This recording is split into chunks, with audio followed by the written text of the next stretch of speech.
নমস্কার। রোজকের মতো আজও আসছি আমি মাছ ধরতে। আসছি আজ যে বহুত দূরে নিদয়ার ঘাটে। এই যে এটা আমাদের গঙ্গা নদী, দেখতেই পাচ্ছেন। এই যে আমার দোস্ত বসে আছে, আমার পরম বন্ধু। ও একটা হুইল নিয়ে বসে আছে মাছ ধরবে বলে। আমিও একটা ফেলেছি। এই যে দেখতেই পাচ্ছেন, আমার কিছু মাছ পেয়েছি ছোট ছোট। ভিডিও লাস্টে গিয়ে মাছগুলো সব ঢেলে দেখাবো আপনাদের।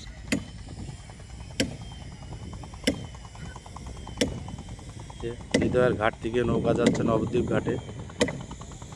প্রচুর নৌকা এখানে রিপেয়ার হচ্ছে। এইটা হলো নিদয়ার ঘাট। এই যে দেখতেই পাচ্ছেন, প্রচুর নৌকা রিপেয়ার করছে, প্রচুর লোক পারাপার হচ্ছে।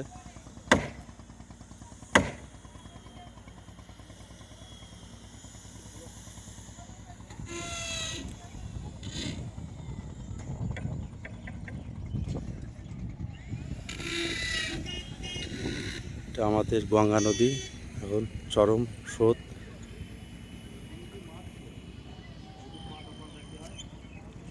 বড় সাইজের গলদা, এই যে দেখেন কত বড় গলদা, 5 থেকে 600 গ্রাম হবে। এই যে দেখেন, মাছটা তোলা দেখাতে পারলাম না, খুব জঙ্গল। আমি বলেছিলাম মাছগুলো ভিডিওর শেষে ঢেলে আপনাদের দেখানো হবে। এই যে আমার সেই মাছ কটা, আজকে কটা মাছই পেয়েছি আপনাদের দেখালাম।